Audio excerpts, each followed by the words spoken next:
भवत्प्रभुः भूतकृद्भूतभृद्भावो भूतात्मा भूतभावनः भूतात्मा परमात्मा च मुक्तानां परमागतिः अव्ययः पुरुषः साक्षी क्षेत्रेऽक्षर एव च योगो योगविदां नेता प्रधानपुरुषेश्वरः नारसिंह वपुः श्रीमान् केशवः पुरुषोत्तमः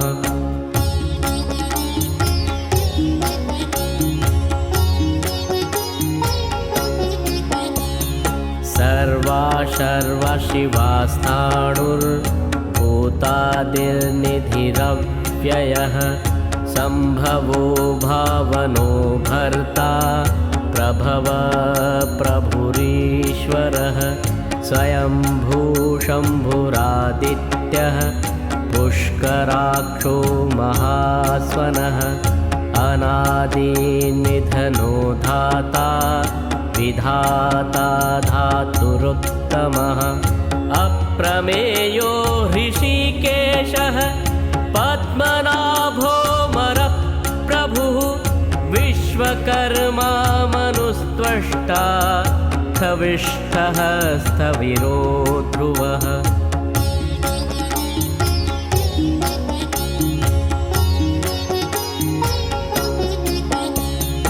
अग्रह्य शाश्वतः कृष्णो लोहिताक्ष प्रतर्दनः अभूतस्त्रिककुब्धाम पवित्रं मङ्गलं परम् ईशानः प्राणदः प्राणो ज्येष्ठः श्रेष्ठः प्रजापतिः हिरण्यगर्भो भूगर्भो माधवो मधुसूदनः ईश्वरो विक्रमी धन्वी मेधावी विक्रमक्रमः अनुत्तमो दुराधर्षः कृतज्ञ कृतिरात्मवान्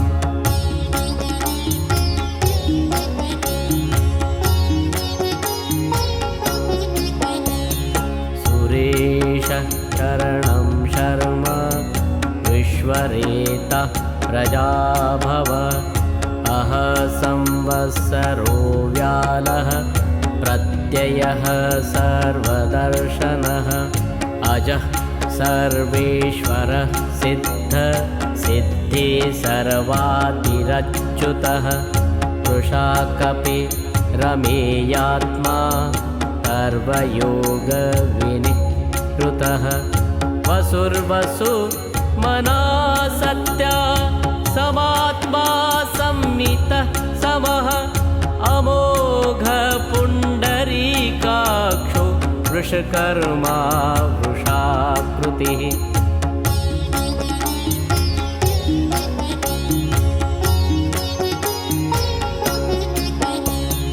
रुद्रो बहुशिरावभ्रु विश्वयोनि शुचिश्रवः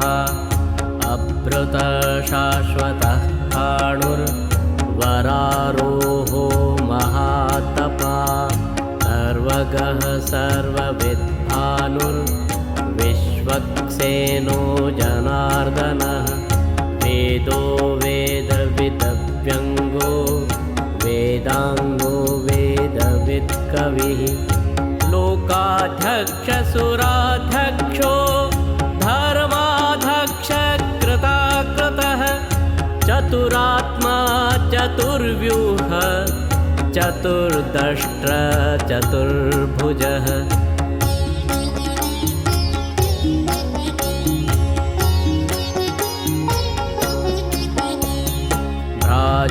भ्राजिष्णुर्भोजनं भोक्ता सहिष्णुर्जगदादिजः अनघो विजयो जेता विश्वयोनि पुनर्वसुः उपेन्द्रो वामनः प्रांशुर् अमोघ शुचिरुर्जितः अतीन्द्रसङ्ग्रह सर्गो धृतात्मा नियमो यमः वेद्यो वेद्य सदा योगी वीरहा माधवो मधुः अतीन्द्रियो महामायो महोत्साहो महाबलः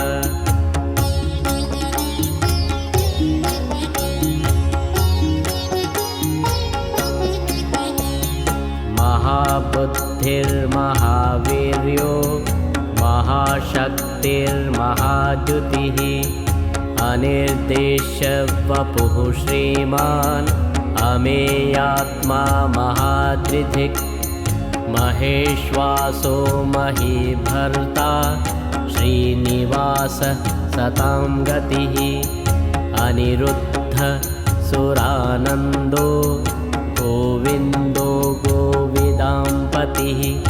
मरीचिर्दमनो हंसः सुपर्णो भुजगोत्तमः हिरण्यनाभासुतपाः पद्मनाभा प्रजापतिः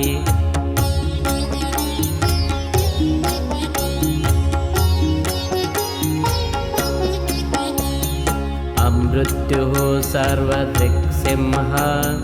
सन्धाता सन्धिमान् स्थिरः अजो दुर्मर्षणः शास्ता विश्रुतात्मा सुरारिः गुरुर्गुरुतमो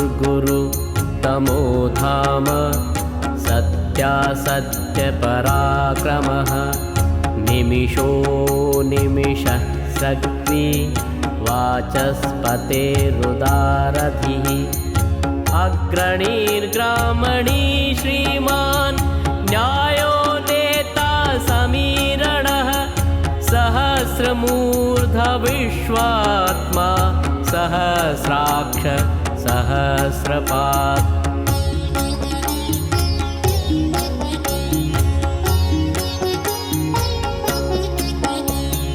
आवर्तनो निवृत्तात्मा संवृतः सम्प्रमर्दनः संवर्तको वह्निर्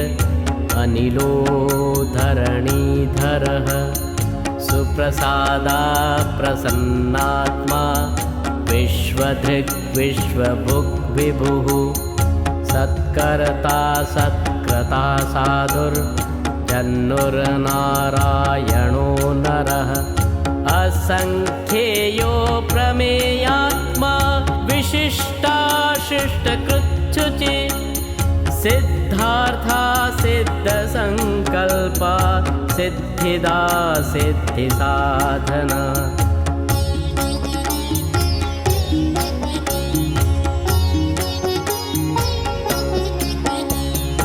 वृषाही वृषभो विष्णुर्वृषपर्वा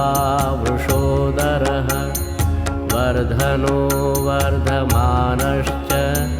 विविक्तः श्रुतिसागरः सुभुजो दुर्धरो वाग्मी महेन्द्रो वसुदो वसुः नेकरूपो बृहद्रूपः शिपिविष्टः प्रकाशनः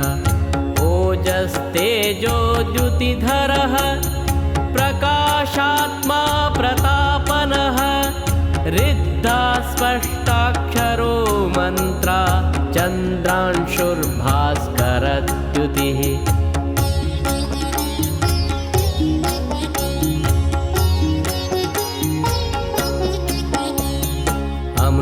अमृतांशोद्भवो भानुः शशबिन्दुसुरेश्वरः औषधं जगतः सेतुः सत्यधर्मपराक्रमः भूतभव्यभवन्नाथः पवनपावनो नलः कामः कामकृत्कान्तः कामः कामप्रदः प्रभुः युगादिकृत्युगावरतो नेकमायो महाशनः अदृश्यो व्यक्तरूपश्च सहस्रजित् अनन्तजित्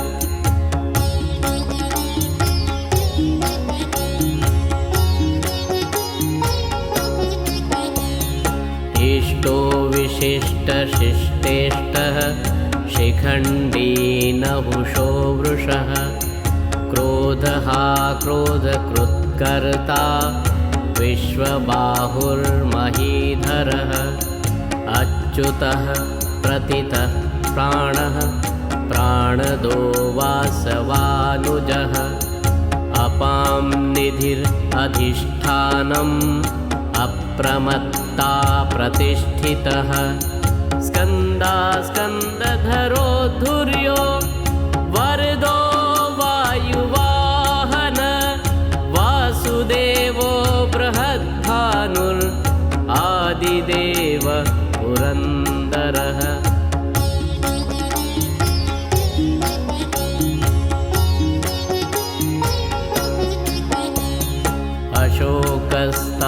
अशोकस्तारणस्तारः शूरः शौरिर्जनेश्वरः अनुकूलः शतावर्तः पद्मी पद्मनिभेक्षणः पद्मनाभोरविन्दाक्षः पद्मगर्भ शरीरभृत् महर्धिर्ऋद्धो वृद्धात्मा महाक्षो गरुडध्वजः अतुलाशरभो भीमः समयज्जो हविर्हरिः सर्वलक्षणलक्षण्यो लक्ष्मीवान् समितिञ्जयः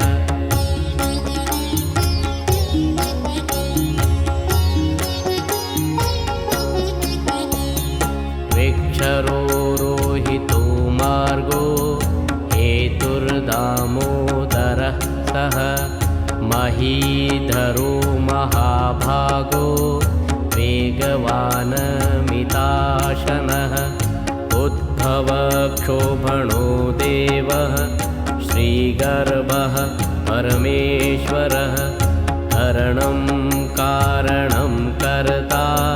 विकर्ता गहनो गुहः व्यवसायो व्यवस्थान संस्थानः स्थानदो ध्रुवः परर्धिः परमस्पष्टस्तुष्टः पुष्टसुभेक्षणः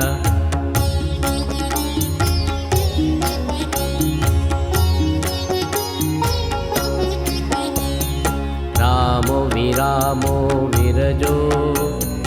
मार्गो नेयो नयो नयः वीरः शक्तिमतां श्रेष्ठो धर्मो धर्मविदुत्तमः वैकुण्ठपुरुषः प्राणः प्राणदः प्रणवपृथुः हिरण्यगर्भः शत्रुघ्नो व्याप्तो वायोरधोक्षजः ऋतुः सुदर्शनः कालः परमेष्ठी परिग्रहः उग्रः संवत्सरो दक्षो विश्रामो विश्वदक्षिणः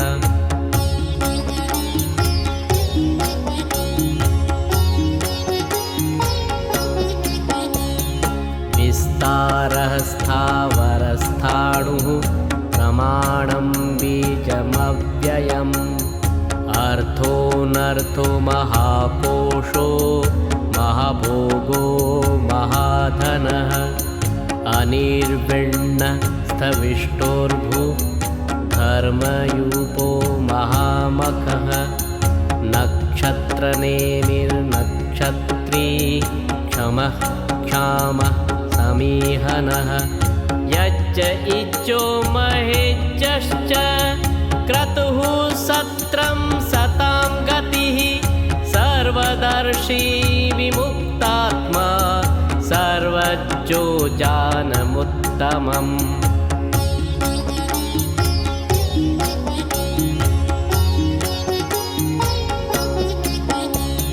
सुव्रतः सुमुखः सूक्ष्मः सुघोष सुखद सुहृत् मनोहरोचितक्रोधो वीरबाहुर्विदारणः स्वापनस्ववशो व्यापी नैकात्मानेककर्मकृत् वत्सरो वत्सलो वत्सी रत्नगर्भो धनेश्वरः धर्मकृद्धर्मी सदसत्क्षरमक्षरम् अभिज्ञाता सहस्रांशुर्विधाता कृतलक्षणः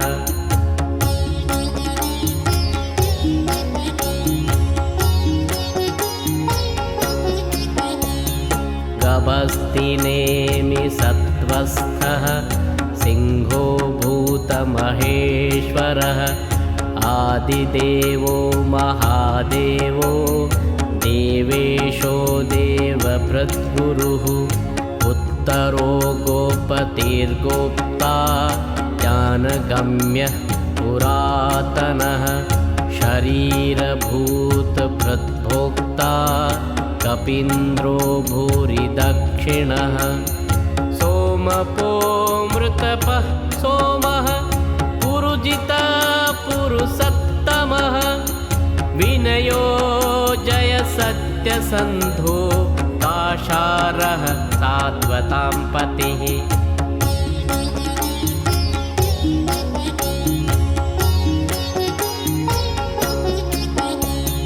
जीवो विनयता साक्षी मुकुन्दो मितविक्रमः अम्भोनिधिरनन्तात्मा महोदधिशयोऽन्तकः अजो महार्हा स्वाभाव्यो चितामित्रः प्रमोदनः आनन्दो नन्दनो नन्दः सत्यधर्मा त्रिविक्रमः महर्षि कपिलाचार्यः कृतज्ञो मेदिनीपतिः त्रिपदस्त्रिदशाध्यक्षो महाशृङ्गाकृतान्तकृत्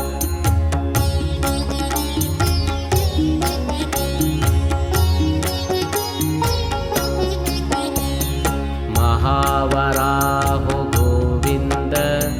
सुषेण कनकाङ्गदी गुह्यो गभीरो गहनो गुप्तश्चक्रगदाधरः वेदास्वाङ्गोचितकृष्णो दृढासङ्कर्षणोच्युतः वरुणो वारुणो वृक्षः पुष्कराक्षो महामनः भगवान् भगहानन्दी वनमाली हलायुधः आदित्यो ज्योतिरादित्यः सहिष्णुर्गतिसत्तमा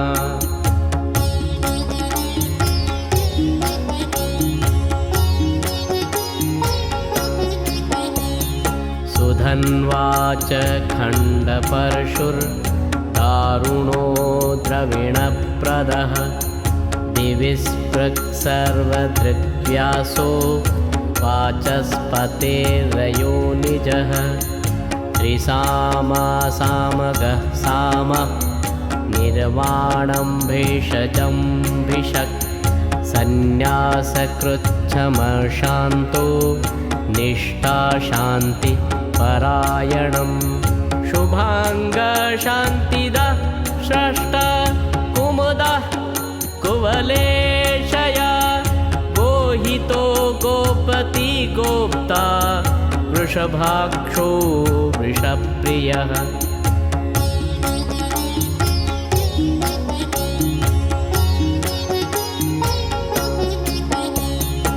अनिर्वर्ती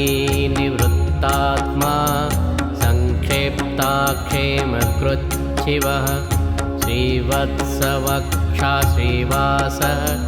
श्रीपतिः श्रीमतांवरः श्रीदः श्रीश श्रीनिवासः श्रीनिधि श्रीविभावनः श्रीधरः श्रीकरः श्रेया